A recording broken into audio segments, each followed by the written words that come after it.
अल्लाह रब्बुल इज़्ज़त ने इंसानियत को अपनी बंदगी और इबादत के लिए पैदा किया है और इस सबक की याद दहानी के लिए अल्लाह तबारक व तआला ने कमोबेश 1,24,000 अंबिया और रसूल मबूस फरमाए हैं। सारे नबी और सारे रसूल उलुल अज़म हैं, इज्जत वाले हैं, मुकाम और शान वाले हैं। अल्लाह ने उन्हें चुना है और सबसे बेहतरीन मकसद लोगों की इस्लाह का उन्हें अता फरमाया है। तो उन नबियों और रसूलों में से चंद नबी ऐसे हैं जिन्हें अल्लाह ने साहिब शरीयत बना के बाकी नबियों से ज्यादा अजीम बना दिया। एक वक्त में 2-2, 3-3, 4-4 नबी भी मबूस होते रहे। हर नबी अपना मखसूस वक्त लेके आया, मखसूस इलाके के लिए नबूवत और रिसालत अता होती रही। लेकिन एक नबी और एक रसूल ऐसे हैं कि जिनके बारे में खालिक़े कायनात ने ये ऐलान किया जो ऐलान अल्लाह ने किसी और नबी और रसूल के लिए नहीं किया। ये महीना इस्लामी लिहाज से भी बड़ा अहम है और शमसी लिहाज से भी तारीख़ पाकिस्तान में माह सितंबर की भी बड़ी अहमियत है। इस्लामी साल का महीना रबीउल अव्वल है और शमसी लिहाज से माह सितंबर है। तो दोनों महीनों में एक बात जो यकजा है, कॉमन है, वो है नबी करीम सल्लल्लाहु अलैहि वसल्लम की बेइज्जत और नबी करीम सल्लल्लाहु अलैहि वसल्लम का मुकाम और शान। आज उम्मत मुख्तलिफ फिरकों में, जमातों में और टोलियों में तकसीम हो चुकी है। तो अजीज साथियों, अगर हम इस आयत करीमा के ऊपर गौर कर लें, सूरह अहज़ाब आयत नंबर 33, तो बहुत से मसाइल हमारे खत्म हो सकते हैं। क्योंकि ये टोलियां, जमातें अल्लाह ने नहीं बनाई, ये लोगों ने बनाई हैं। ये गिरोहबंदियां, ये फिरका वारियत,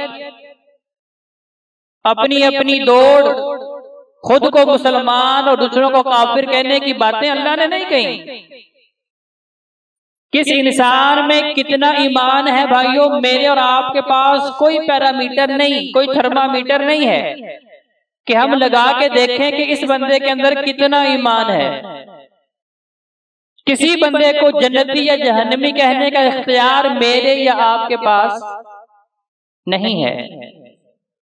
लेकिन आज इस फिरका वारियत ने, इस गिरोहबंदी ने हमें ये सिखाया है कि हमने अपने अलावा बाकी सबको काफिर कहना है, अपने अलावा बाकी सबको जहन्नमी बना के छोड़ना है। जब तक ये फतवे दो लगा न दें, काफिर और जहन्नमी, उस वक्त तक हमें ये सिखा दिया गया है कि भी उस वक्त तक मेरा ईमान पूरा नहीं हो सकता।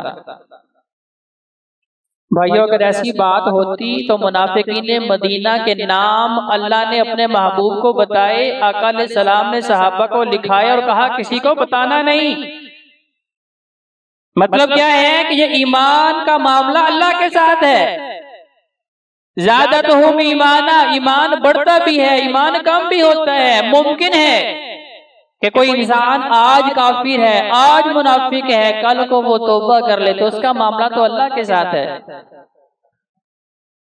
और ये बात तजर्बा शुदा है कि अल्लाह माफ कर देता है, बंदा माफ नहीं करता। देखें, हम अगर अपने माजी पे नजर दौड़ाएं तो कई ऐसी बड़ी बड़ी गलतियां हमारे माजी में भी मुमकिन है मौजूद हो कि जिन गलतियों की वजह से अल्लाह ने साबका कौमों को तबाह बर्बाद कर दिया, अजाब से हलाक कर दिया, या कुछ ऐसी गलतियां कि जिनकी वजह से लोग नशर हो गए और उनकी इज्जत नफ्स खत्म हो गई और वो लोगों में जीने का सलीका जो है उनके अंदर खत्म हो गया। लेकिन अगर अल्लाह ने पर्दा डाला है तो भाइयों उसमें मेरा या आपका तो कमाल नहीं, हम तो खताकार हैं। हर इंसान गलती का पुतला है। तो अल्लाह ने ईमान का जो पैरामीटर है, इसका जो जाविया है वो अपने पास रखा है। नबी रसूल ने फरमाया ये कम भी होता है, ये बढ़ता भी है। सहाबा ने कहा या रसूल अल्लाह, हम जब आपकी मजलिस में होते हैं काल अल्लाह व काल रसूल सुनते हैं, अल्लाह का फरमान सुनते हैं, महबूब पैगंबर का फरमान सुनते हैं, ईमान बढ़ जाता है।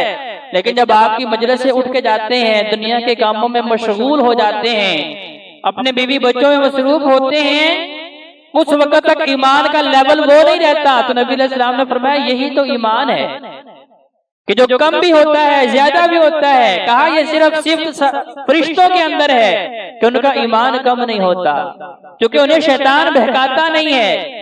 इंसान फरिश्तों से बेहतर क्यों है? किसे शैतान बहकाने के लिए सरतोड़ कोशिश कर रहे हैं, उसकी कोशिश होती है ईमान को कम किया जाए। लेकिन अल्लाह वाला जब अल्लाह से जुड़ता है, कुरान से जुड़ता है, महबूब पैगंबर के फरमान से जुड़ता है, उसका ईमान और बढ़ जाता है, तो वो फिर फरिश्तों से भी बेहतर हो जाता है। तो हमने इस आयत करीमा की रोशनी में आज ये सबक सीखना है कि अल्लाह मुझे और आपको क्या समझाना चाहते हैं कि पहले तो ये दो फतवे लगाने छोड़ दें कि भाई मेरे अलावा हर बंदा काफिर है और मेरे अलावा हर बंदा जहन्नमी है। ये फतवा लगाना छोड़ दें। अल्लाह इसके बारे में भी पूछेगा कि मुमकिन है मैं किसी को काफिर कह रहा हूं और वो साहिब ईमान हो, तो अल्लाह कहेगा कि तूने इसे काफिर क्यों कहा था।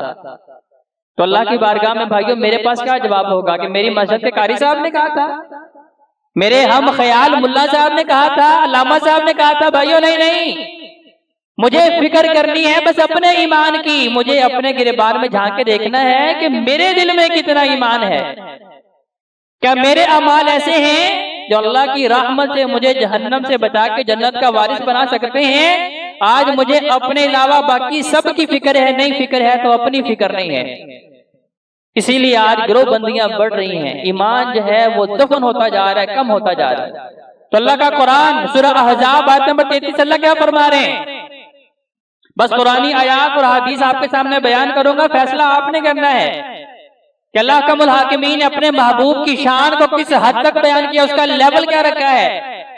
अगर आका अलैहिस्सलाम की शान समझ आ जाए तो भाइयों मसला अकीदा खत्म नबूवत भी समझ आ जाता है, और आका अलैहिस्सलाम की शान समझ आ जाए तो फिर समझ आ जाती है कि आका अलैहिस्सलाम के मद्दे मुकाबल अवलिया सारे के सारे मिलके आ जाएं, सारे के सारे अस्दिका आ जाएं, सारे के सारे शुहदा आ जाएं, हत्ता कि अल्लाह का कुरान गवाही दे रहा है कि सारे के सारे नबी भी मिल के आ जाएं। तो अल्लाह ने अपने महबूब को ये शान दी है कि सबकी बात को छोड़ा जा सकता है, लेकिन महबूब पैगंबर सलाम की बात को छोड़ा जा सकता। ये शान काश के मुझे और आपको समझ आ जाए। आज हमारे जहनों में जो फिरका वारियत डाली जा रही है उसकी वजह यह है कि आका अलैहिस्सलाम की शान हमें सही से तौर पे बताई नहीं जा रही, समझाई नहीं जा रही। हमें यह बताया जाता है कि फलां मुहद्दिस की बात की बड़ी अहमियत है, फलां इमाम की बात की बड़ी अहमियत है, फलां अल्लाह के वली की बात की बड़ी अहमियत है। भाइयों यकीनन सब की बात की अहमियत है। कब तक? जब तक काल अल्लाह व काल रसूल के मुताबिक हो। अगर काल अल्लाह व काल रसूल के मुताबिक है तो सबकी बात मानेंगे, तस्लीम करेंगे, अमल भी करेंगे। लेकिन अगर उनकी बात अल्लाह और उसके रसूल की बात के खिलाफ है तो फिर उन सब की बात को छोड़ना ऐन ईमान है, उन सब की बात को छोड़ना मुकाम मुस्तफा है, उन सब की बात को छोड़ना महबूब पैगंबर की बात को मानना अकीदा खत्म नबूवत को तस्लीम करना है।